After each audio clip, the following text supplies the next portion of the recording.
Olá pessoal, tudo bem? Esse vídeo é apenas um resumo do que a gente viu até agora na cadeira de sistemas operacionais, tá ok?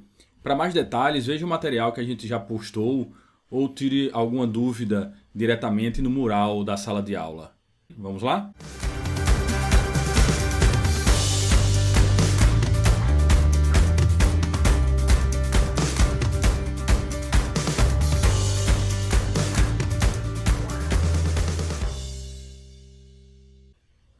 Bem, primeiramente, a gente tem que entender qual é a necessidade de se ter um sistema operacional. Então imagine que você tenha apenas um computador como este, tá? Uma placa desta aí, e diga para você, faça funcionar. Como você faria? Provavelmente a maioria das pessoas do mundo teria uma certa dificuldade, não é? Iria ver aí algumas linhas em verde, alguns pontos para plugar alguma coisa, mas como fazer isso de fato funcionar? Uma máquina realmente ela é bem complexa. Os componentes precisam se comunicar de uma forma que tem uma arquitetura específica para a execução de determinadas instruções. Isso é essa placa de computador. Então nós podemos ver aqui, por exemplo, onde fica o processador, não é? A memória RAM está por aqui. Aqui provavelmente vai estar a placa de vídeo. Aqui eu tenho uma bateriazinha para manter o clock do relógio quando ele desliga, né? E não tem energia diretamente da fonte de energia. Aqui tem mais um chip. Então perceba que lidar com essa complexidade não é fácil para a maioria das pessoas do mundo. A não ser que você seja um programador. Inclusive não é qualquer programador, né? É um programador que entenda da linguagem específica desta máquina. Então o SEO vem para isso. Vem para abstrair a complexidade desta máquina. Se eu fosse um programador e conhecesse dessa arquitetura, eu provavelmente precisaria fazer algo do tipo add reg 1 com reg 2. Então, acrescente, some o valor que está no registrador 1 para o registrador 2. Move do endereço para reg 3. Então, cada instrução dessa aqui é uma instrução de máquina. E se eu quisesse fazer essa máquina funcionar, eu precisaria conhecer dessas instruções. Para abstrair essa complexidade, é que os sistemas operacionais surgiram.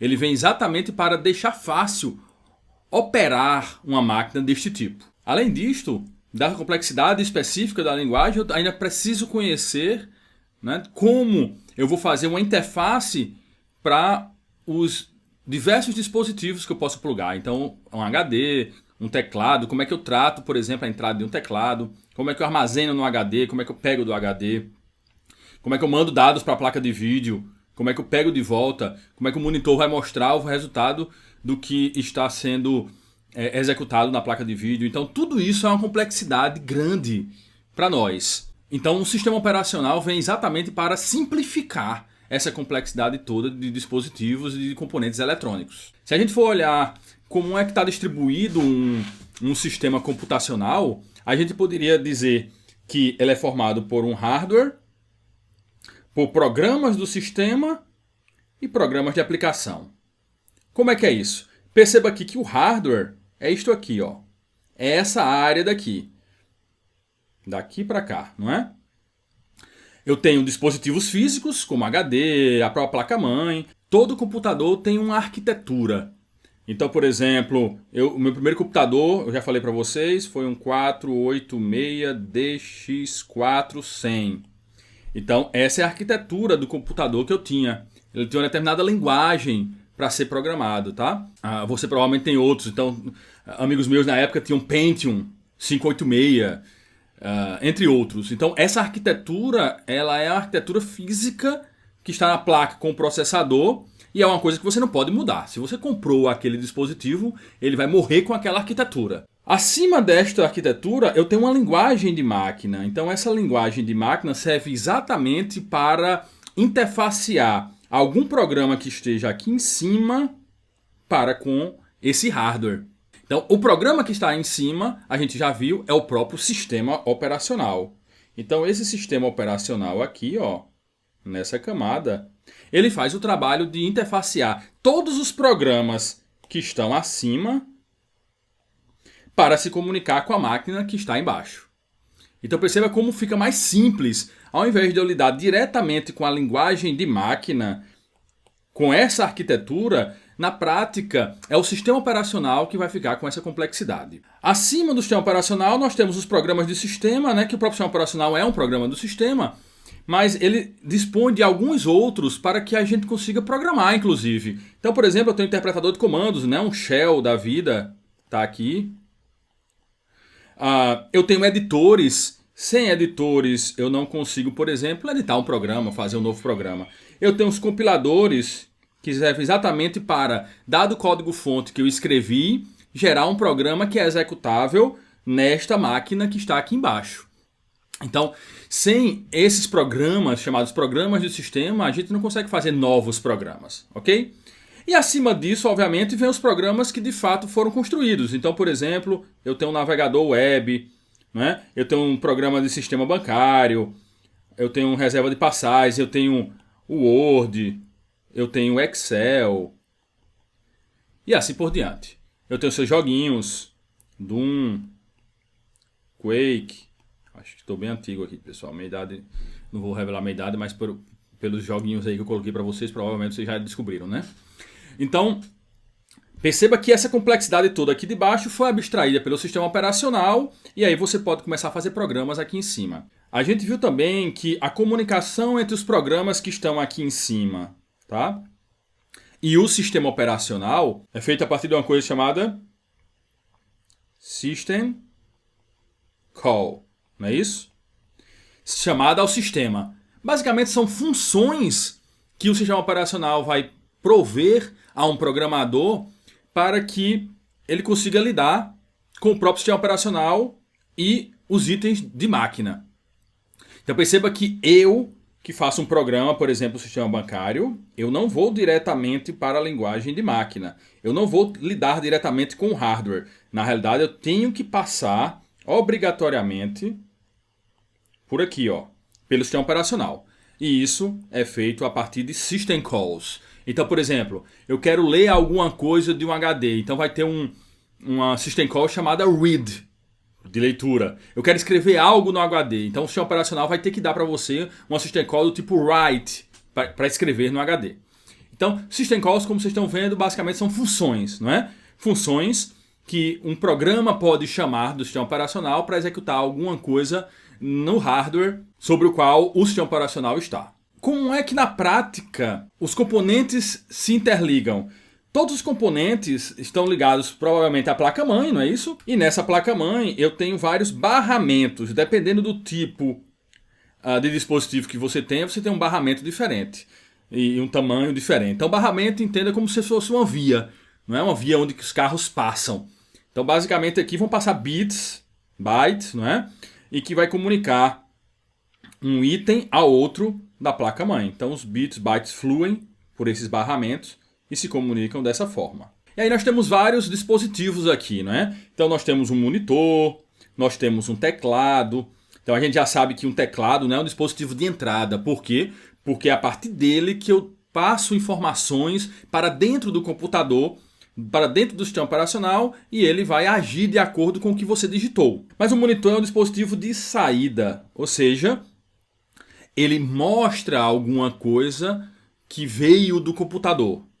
Não é? Então ele tira do computador e mostra para você no lado de fora. Por isso que é um dispositivo de saída. Tá legal? Eu tenho outros tipos de dispositivos, né? Dispositivos que lidam diretamente com armazenamento. Então, unidade flexível, que você não vê hoje mais em computadores. Aqui tinham disquetes, né, de 3,5, 5 1/4. Unidade de disco, que lida diretamente com o HD, né? Esse é o HD. Eu tenho que ter um controlador disso. Então perceba que cada dispositivo deste, eu tenho um controlador. Alguém que controla controle de vídeo e assim por diante. Além desses dispositivos que nós vemos aqui, que nós acabamos de discutir, nós vemos dois itens que são importantíssimos para a gente executar nossos programas.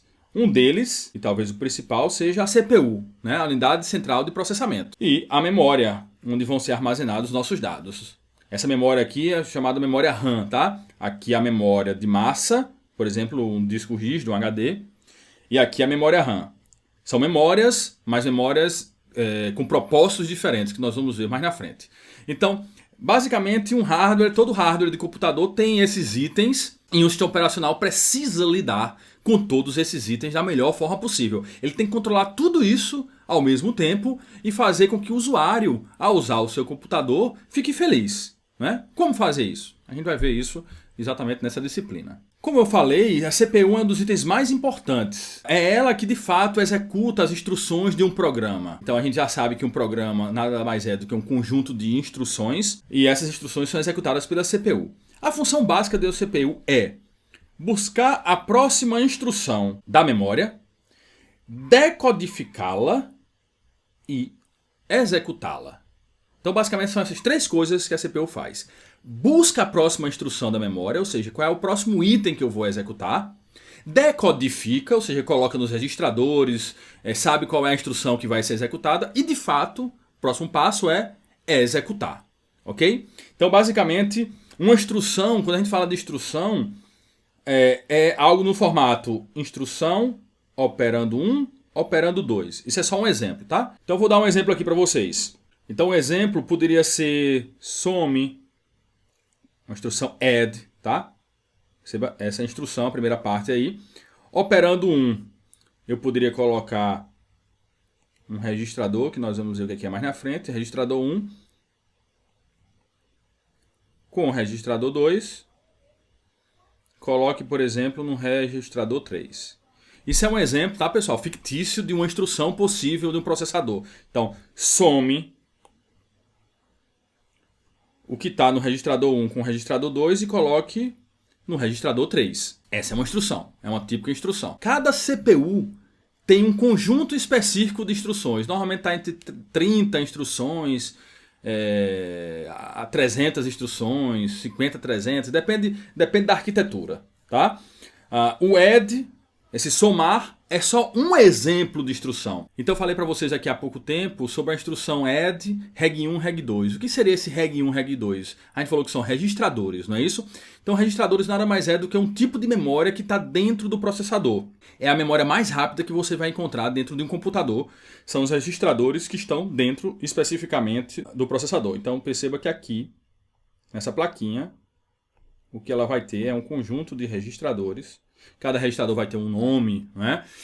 Vai ter uma forma de ser acessada e é a memória mais rápida que você tem. Esses registradores, por exemplo, têm registradores de propósitos especiais. Alguns são genéricos, servem exatamente para ter temporariamente dados, né? Alguns valores para você somar, por exemplo, então é temporário, como se fossem variáveis num programa que você faça.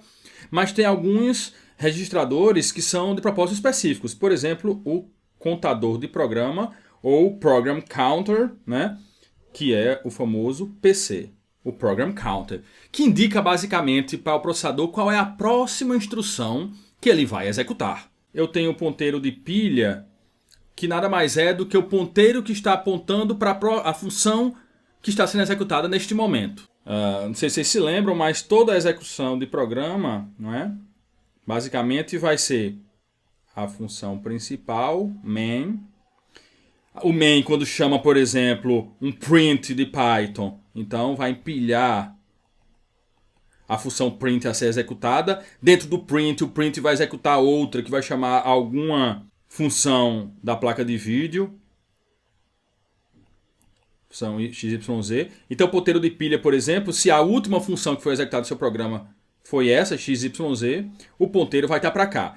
Quando o XYZ concluir, o que vai acontecer é que o ponteiro vai para o print, isso aqui vai desaparecer. Quando o print acabar de executar, o que vai acontecer é que o ponteiro vai voltar para a função principal e depois, quando a função principal concluir, acaba o programa. Então perceba que o ponteiro serve basicamente para saber onde seu programa está na execução. Qual é a função que ele está executando neste momento e para qual função ele deve voltar quando concluir essa que está sendo executada neste momento. Tá? Então, uma pilha de um programa serve exatamente para isso.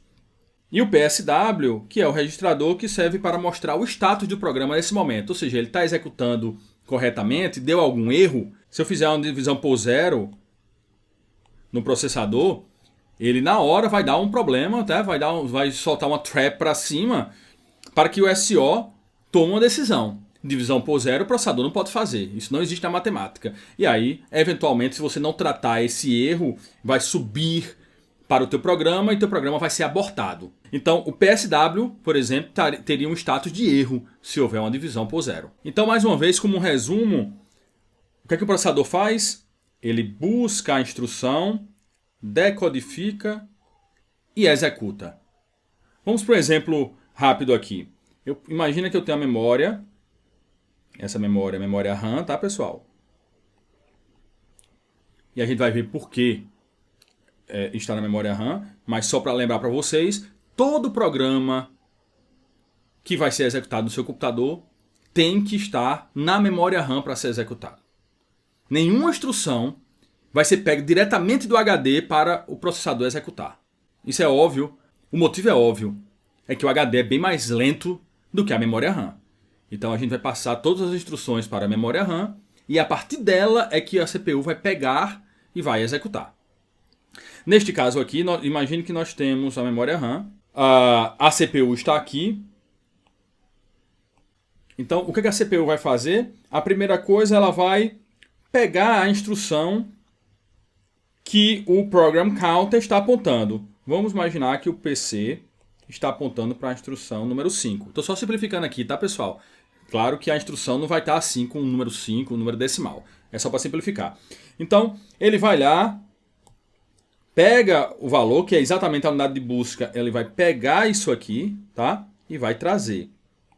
E descobre-se que o que tem é move 0x123 para o reg 1. Então o que vai acontecer é, peguei a instrução, depois vou decodificar. O que é que significa? Eu vou saber que é um move, eu vou pegar esse valor da memória, porque isso não é um valor de registrador, é um valor de memória RAM. Então a unidade de controle vai ter que pegar esse dado também na posição que ele está apontando. E eu vou colocar como resultado de pegar esse dado no reg 1. Então eu decodifiquei e, de fato, executo colocando o dado dentro do registrador. Outro exemplo, eu poderia fazer um add reg 1 com reg 2, colocando no outro registrador.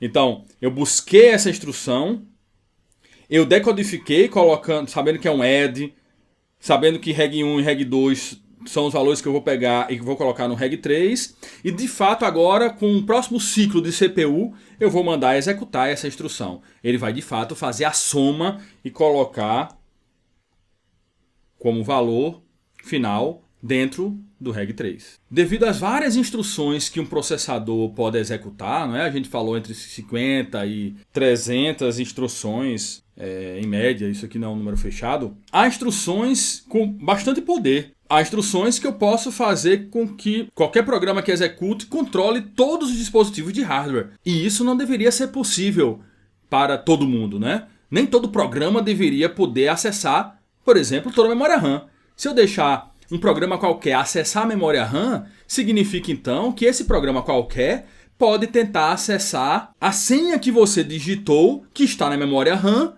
do site do Banco do Brasil. Então perceba como é perigoso eu deixar poder acessar qualquer parte do hardware do computador. Para evitar isso, toda a CPU, toda ela, tá, pessoal, tem um bit, que é o bit de modo de execução.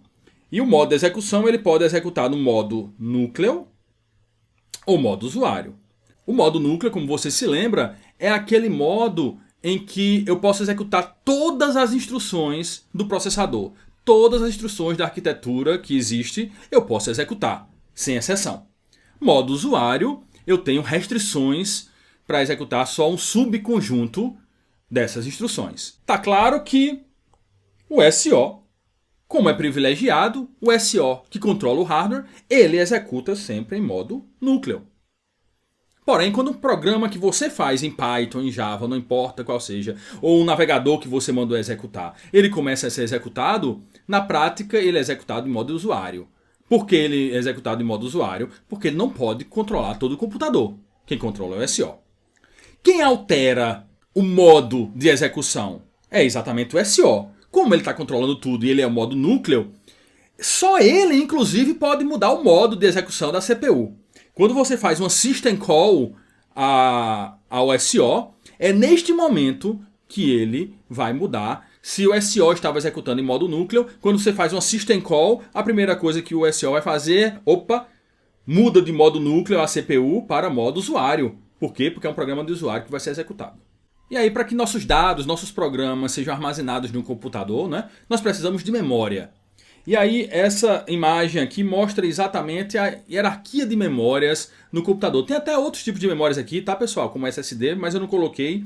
Eu apenas peguei essa imagem ilustrativa para a gente discutir um pouco sobre essas memórias. Então, a primeira que a gente vê aqui embaixo é uma fita magnética. Vamos entender essa imagem aqui como sendo o que está abaixo é mais lento. Então, a lentidão, a velocidade aumenta de baixo para cima. Essa é a velocidade. A capacidade de armazenamento, na realidade, é de cima para baixo. Quanto mais para baixo tiver, maior a capacidade de armazenamento.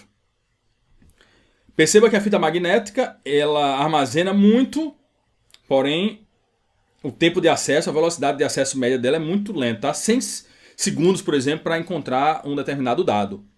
O disco magnético, né, o famoso HD, ele está em torno de 100 GB, 1 TB. Aqui eu não atualizei, tá? Mas poderia na faixa de tera também, aqui na fita magnética. No caso do HD, em torno de teras, né? 1 TB, 2 TB, hoje é muito comum isso. 10 milissegundos de acesso. Perceba que é bastante rápido. Só para lembrar para vocês que eu dei um exemplo de o que é 10 milissegundos. Eu, na prática, não sei o que é 10 milissegundos. No mundo real, a gente não consegue distinguir 10 milissegundos. Mas, ó, eu acabei de piscar os olhos, lembrando que essa piscada de olhos aqui que eu dei, ela é 500 milissegundos, ou seja, meio segundo. Se aqui, ó, piscar o olho foi 500 milissegundos, então o disco magnético para acessar um dado, que é 10 milissegundos, é 50 vezes mais rápido do que uma piscada de olho. Então perceba que é rápido, né? Bastante rápido. A memória principal, não é? Você começa a diminuir a capacidade, porque vai ficando mais caro, não é isso? A memória principal vai de giga, né? 1 giga, 16 giga. E o acesso é na base do nanosegundo, bem mais rápido do que o disco magnético. E aí você percebe do porquê é importante que o programa esteja na memória principal, na memória RAM. Porque se tivesse no disco magnético, seria bem mais lento do que é executar na memória RAM. Eu tenho a memória cache, que é uma memória que está dentro do processador, e essa memória basicamente serve para que os dados que eu traga da memória RAM e que armazene e execute instruções no processador, se eu precisar desses dados, das instruções, o cache, que é uma memória auxiliar dentro do processador, pode ter. Ao invés de eu ir na memória RAM, eu vejo se está na minha cache. Se tiver na cache, eu reutilizo. Se não tiver na cache, é que eu vou para a memória RAM. Então perceba que deixa o processador muito mais rápido. A memória cache, ela tem uma velocidade de 2 nanosegundos. Ou seja, ela é 5 vezes mais rápida do que a própria memória RAM. E por fim, eu tenho os registradores, que é a memória mais rápida do computador, como a gente já viu, que está dentro da CPU. Perceba que ela é bem mais rápida do que a cache, ela é 1 nanosegundo, enquanto a cache é 2 nanosegundos para ser acessada. Então, apesar dessa velocidade, perceba que a capacidade de armazenamento é bastante baixa, é na faixa dos kbytes, né? Então, mais uma vez, a memória RAM é utilizada para armazenamento dos nossos programas enquanto ele está executando. Por quê? Porque é muito mais rápido do que o disco magnético ou fita magnética. Tem capacidade também muito maior do que tem o cache ou os registradores. Se eu tivesse só cache e registradores, eu poderia ter? Poderia. Só que seria muito caro você comprar um computador desse tipo. Então é mais barato comprar mais memória RAM, executa na memória RAM e eventualmente usa a cache do processador para armazenar temporariamente dados que você pode reutilizar. Então, pelo que a gente viu, um computador pode ser visto de duas formas. Uma máquina estendida, não é assim? Então ela abstrai toda a complexidade de um hardware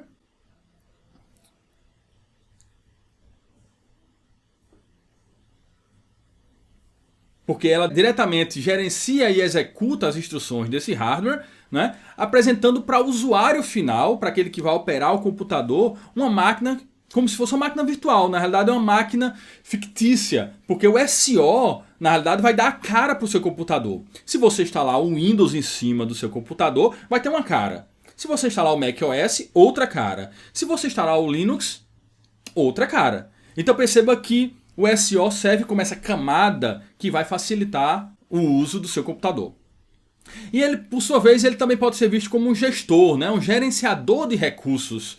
Ou seja, ele vai ter que saber qual é o tempo que um programa vai ficar no processador. Porque ele não pode deixar o tempo todo um programa que está fazendo somas no processador enquanto ele quiser. Porque todo programa vai querer executar no processador enquanto ele tiver o que executar. Porém, se eu der um Alt Tab querendo digitar alguma coisa no Word, mas o programa não acabou, se o programa não puder ser tirado pelo sistema operacional do processador, ele vai ficar indefinidamente ali. E o usuário vai ficar muito chateado porque ele quer, neste momento, digitar alguma coisa no Word. Por isso que o SO ele precisa distribuir bem a execução nos seus dispositivos, no processador, na placa de vídeo, entre os outros dispositivos. Ele precisa gerenciar bem esses recursos para que o usuário ache que ele está sendo preterido na hora de executar alguma coisa. Mas não existe apenas um tipo de sistema operacional, não é? Existem vários tipos de sistemas operacionais. Talvez hoje, menos. Hoje, na realidade, a gente vê muitos sistemas operacionais similares, por exemplo, muitos servidores com Linux e variações de Linux em vários servidores. Mas no passado nós tínhamos uma variedade maior. Então, quando a gente tinha mainframes, a gente tinha sistemas operacionais específicos, né, para esses computadores de grande porte. Sistemas operacionais de servidores, então nós temos Unix, nós temos ainda, né, Linux, nós temos o Windows versão servidor, não esse Windows 2 Server mais, isso aqui é coisa do passado, mas nós temos versões do sistema operacional específico para servidor. Nós temos o macOS específico para servidor e assim por diante. Perceba que não é apenas um tipo de sistema operacional que roda nas nossas máquinas. Nós temos alguns sistemas operacionais que são específicos para multiprocessadores. Ou seja, eu não tenho só um processador. Nossos computadores pessoais normalmente têm um processador apenas. E se eu tivesse mais de um processador? Então, normalmente eu tenho sistemas operacionais específicos para rodar nessas máquinas. Hoje, normalmente são variações do Linux, do Mac, que rodam nessas máquinas. E sistemas operacionais de computadores pessoais. Então, você provavelmente tem na sua máquina um Linux, um Windows, um macOS e assim por diante. E a principal característica desses sistemas operacionais é que eles são sistemas operacionais, né, interativos. Ou seja, o usuário fica lidando diretamente com o teclado, com o mouse, hoje em dia com o toque na tela, né, do computador. E aí o SO ele precisa reagir o mais rápido possível para essa ação do usuário. Ele precisa gerar um evento e esse evento, a partir da ação do usuário, precisa ser tratado e executado a contento. Então, quando eu dou Alt Tab, eu estou no Word e dou um Alt Tab para o navegador ele tem que ser o programa que tem que ser executado neste momento pelo processador. Por quê? Porque o usuário tem que ter a sensação de que quando ele escolhe algo para ser executado, naquele momento o sistema operacional coloca aquele programa para ser executado. Isso é diferente dos sistemas operacionais de tempo real. Por quê? Os sistemas operacionais de tempo real, na realidade, normalmente ele não vai ter um usuário diretamente lidando, apertando o botão ou mouse. Por exemplo, um sistema operacional que lida com um ambiente de caldeiras, de fornos, né? Que estão derretendo ferro, por exemplo. Então, se perceber que o ângulo da caldeira gira demais e o ferro vai começar a cair e pode queimar a própria fábrica, o sistema operacional precisa tratar este evento e dizer, opa, o ângulo está acima do esperado e ele tem que voltar a caldeira naquela posição correta para que o ferro, por exemplo, não vaze. Ele precisa também alertar o ambiente. Então solta eventos de alerta, sirenes, luzes por todo o ambiente para as pessoas evacuarem. Então perceba que o sistema desse tipo aí não é um usuário que está operando diretamente. Então ele lida com eventos. O que um sistema operacional de tempo real faz fica escutando o tempo todo eventos. Opa, a caldeira está no ângulo correto, a caldeira está no ângulo correto. E depois que a caldeira não está mais no ângulo correto, é neste momento que o sistema operacional vai tomar ação. Normalmente os programas aqui eles são muito bem definidos, né? ele tem um tempo de execução muito precisa. Então, por exemplo, sabe-se que para colocar a caldeira na posição correta, um programa vai entrar em ação, ele vai durar, por exemplo, 20 milissegundos. Tudo isso é muito testado antes, cronometrado, para que esses eventos sejam controlados. Então imagine só um sistema operacional eventualmente que lide com o envio de um foguete para a Lua. É um típico sistema desse tipo aí. Apenas por curiosidade, não sei se vocês viram que a Falcon, aquele foguete que foi lançado da SpaceX, o sistema operacional que estava rodando na máquina lá, onde os astronautas estavam lidando diretamente dentro da nave, era Linux.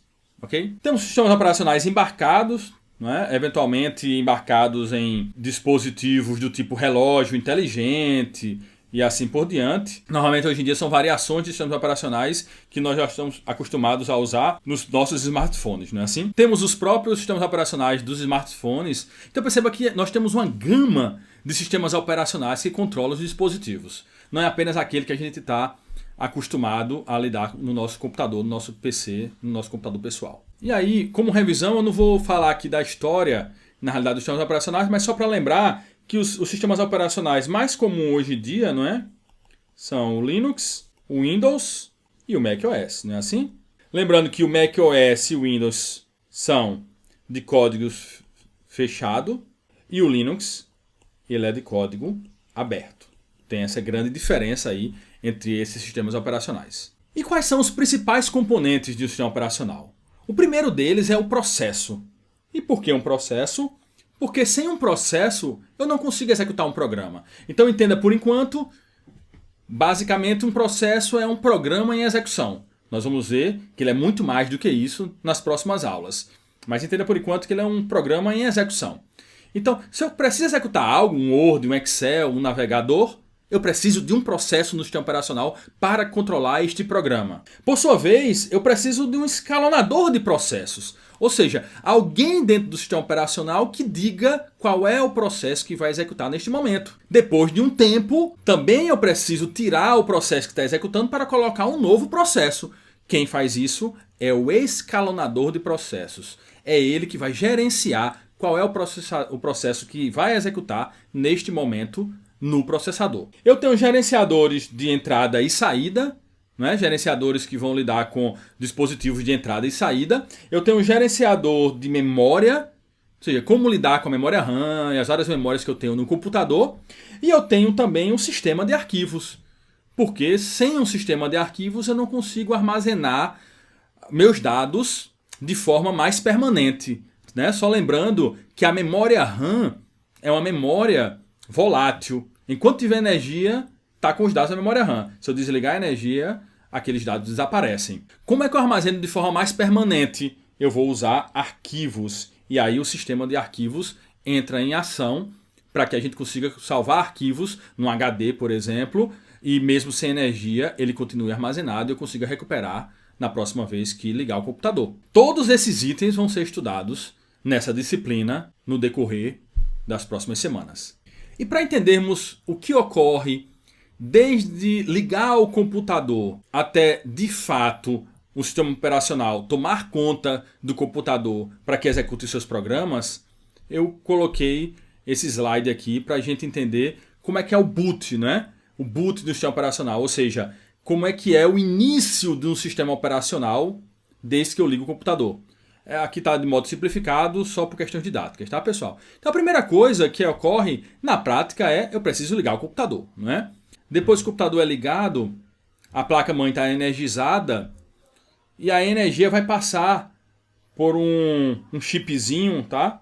Que antes ele tinha aqui armazenado de forma fixa na memória do tipo ROM, Read Only Memory, ou seja, que eu não podia mais apagar, mas hoje em dia o tipo de memória é EEPROM. E aí esse chipzinho é ele que vai fazer com que o sistema operacional entre em ação. Esse chip ele vai testar o ambiente. Então o que ele tem aqui é o que a gente chama de BIOS, né? Basic Input Output System. Ele vai testar o ambiente para ver se tem memória, tem teclado, se o hardware está tudo ok. Uma vez que está ok, o que ele vai fazer é pegar na memória RAM a primeira parte do sistema operacional que está lá na MBR do HD, Master Boot Record. Uma vez que ele pega esse programa, ele vai colocar na memória RAM este programa, vai mandar executar, e o que vai fazer esse programa init, por exemplo, do Linux, ele vai carregar as daemons da memória e começa a executar. Ou seja, os serviços que ele precisa executar, ele vai começar a executar, e aí o sistema fica esperando algum evento. Normalmente a tela de login e senha é aberta para o usuário digitar os seus dados ali. Mais uma vez, computador é ligado, a BIOS faz os testes e vai colocar o programa principal do SO, o primeiro programa do SO, para ser executado. Este programa, ele carrega o que tem que carregar na memória, manda executar, mostra a tela de login e senha e o sistema fica esperando algum evento, ou seja, o usuário digitar alguma coisa, né? Colocar o seu login e senha para entrar e assim por diante. Uma das interfaces que o sistema operacional nos dá para interagir com seus dispositivos, né? Lidar diretamente com o hardware, é o Shell. Então, normalmente a gente está acostumado com aquela interface gráfica do Windows, onde eu dou um duplo clique no ícone, né? Abre um programa, tudo é gráfico. Mas nos primeiros computadores, inclusive, a gente lidava diretamente com comandos que a gente digitava no sistema operacional. E isso é o que a gente chama de Shell, tá?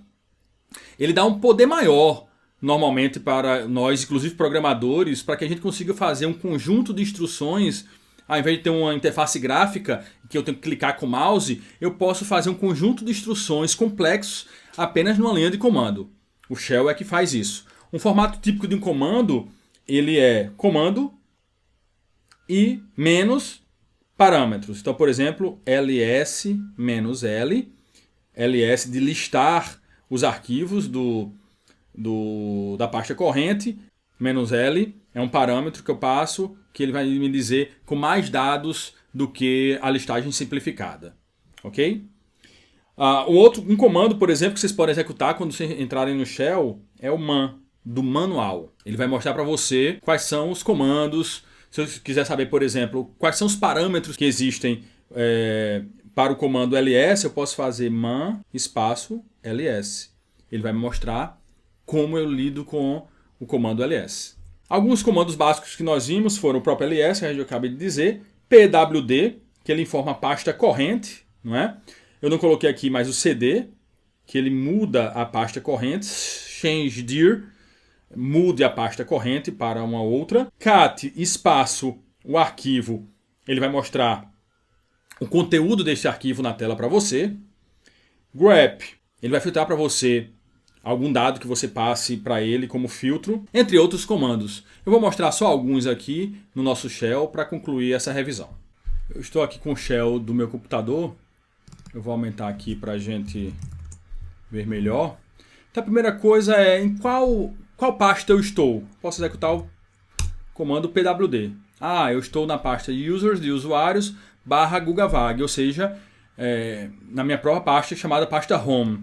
Lembrando que a pasta home ela também tem esse símbolo aqui de til, não é assim? Eu posso listar o que tem nessa pasta, ls. Então ele vai me listar os vários arquivos. Eu posso passar um parâmetro para o ls, né? ls-l. Ele vai me mostrar com mais dados. Percebam que foi o mesmo ls, porém com bem mais dados aqui do que era antes. Eu posso mostrar o que tem no arquivo notas.txt. Então ele tem um arquivo aqui com o nome de pessoas, com algumas notas. Eu posso fazer um filtro. Então eu posso mostrar o conteúdo passando como saída desse comando, que é a listagem do conteúdo, filtrando, grep, filtrando por quem tem nota 100. E aí ele vai mostrar, por exemplo, Maria 100, João 100. Ele filtrou as linhas que tenha o 100 como dado. E aí me mostra Maria e João. Eu posso mudar uma pasta, cd barra. A gente já viu que barra é, na realidade, a primeira pasta onde tem os arquivos. E abaixo do barra tem todo o resto, não é assim? Posso dar um outro ls para ver quais são os principais arquivos que tem na raiz do meu HD, entre outros comandos que nós vamos ver nas próximas aulas. Aqui foi apenas um resumo do que a gente viu bem por cima, mas que serve para a gente retomar neste momento, ok? Pessoal, qualquer dúvida aí, poste uma mensagem no mural, poste uma mensagem no próprio vídeo para que eu responda para vocês. Um abraço, bons estudos.